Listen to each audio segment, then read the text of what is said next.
देव classes special में सभी छात्र छात्राओं का हार्दिक स्वागत है। आज की इस वीडियो में आप देखने जा रहे हैं कक्षा 11वीं की हॉर्नबिल मतलब रीडर का सेकंड चैप्टर, जिसका नाम है we are not afraid of die. इसके जितने भी महत्वपूर्ण प्रश्न हैं जो कि आपके बुक्स में दिए गए हैं, उनके सभी उत्तरों को बड़े संजोकर और हिंदी डेफिनेशन के साथ में हम लेकर आए हैं, जो कि आपकी परीक्षाओं की दृष्टि से बहुत ही महत्वपूर्ण है। तो सभी बच्चे ध्यान से देखें, और जितने भी बच्चे 9वीं से लेकर 12वीं तक हैं सभी बच्चे इस चैनल को सब्सक्राइब जरूर करें, ताकि आपके सिलेबस के हिसाब से जो भी चीज़ें मिले आपको निरंतर मिलती रहें।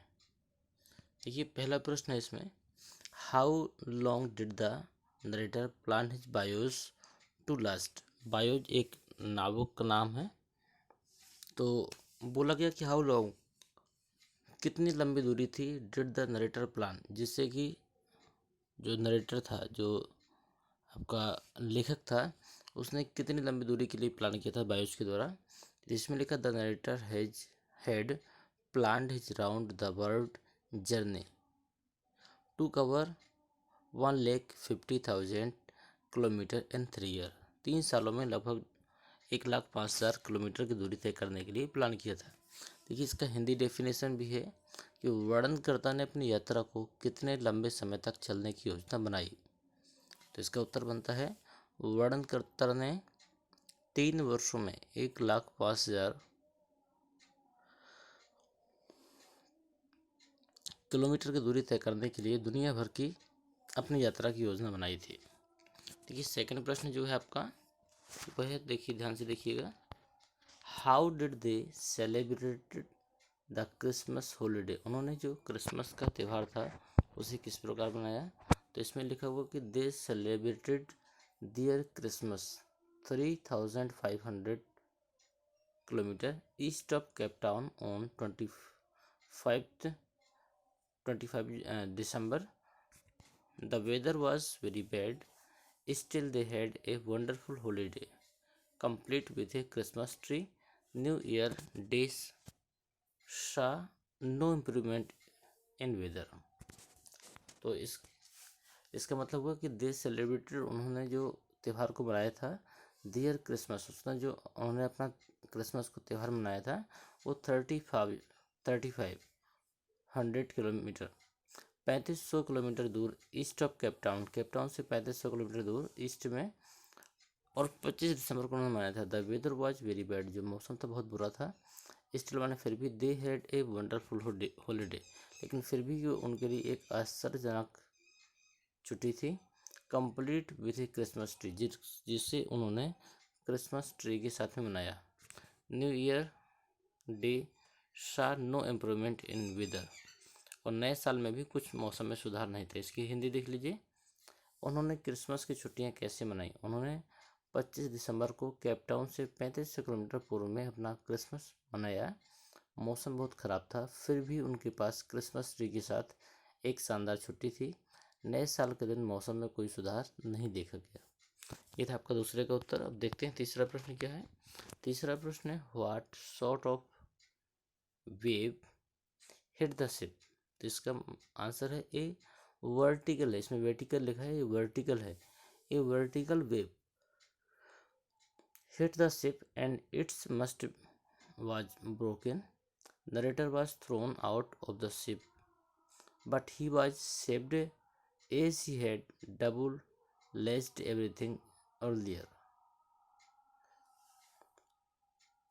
इसमें बोला गया व्हाट सॉर्ट ऑफ वेव, ऐसी कौन सी जो लहर थी, हिट द शिप, जिसने शिप को हिट किया था। ए vertical,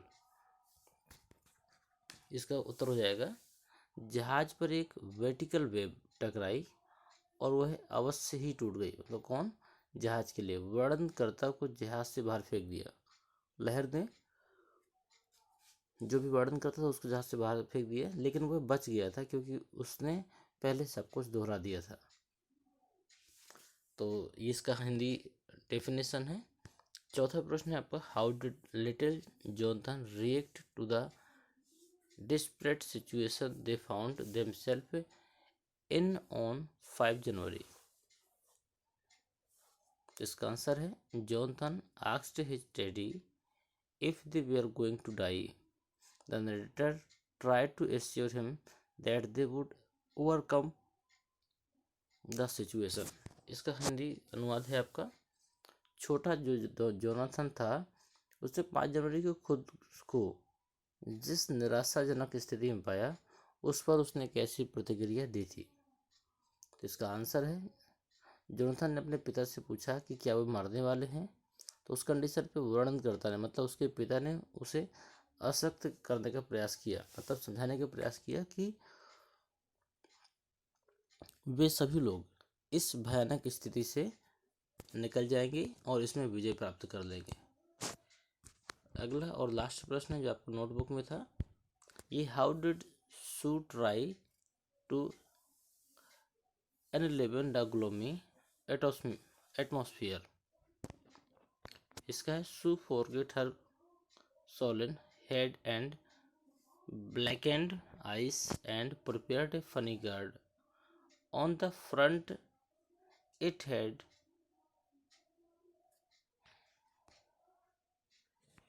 character of Mary at the narrator. She called them funny people who had made her laugh. There was a message also. It expressed her love, thanks and good wishes.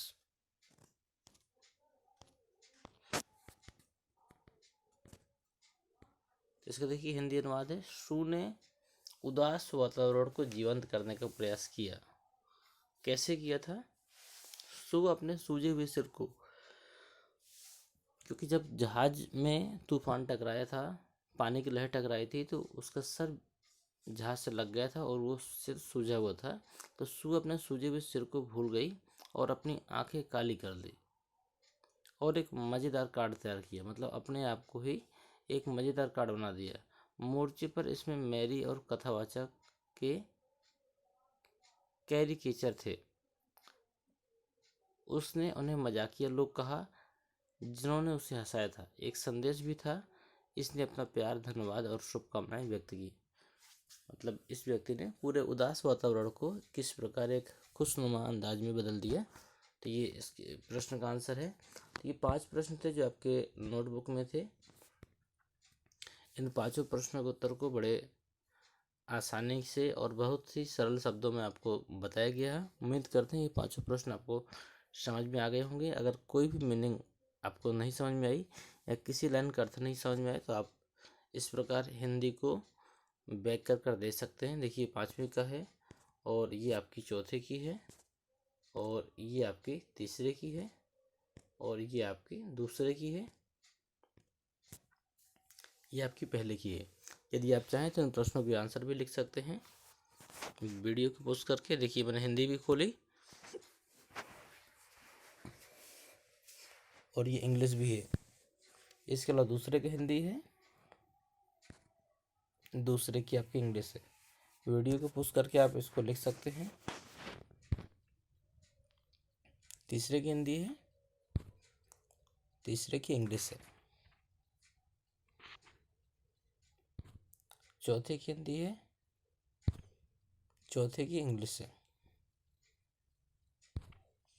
5वें की हिंदी है और 5वें की English है। तो सभी बच्चे एक बार प्रतिक्रिया जरूर दें। आपको वीडियो कैसा लगा?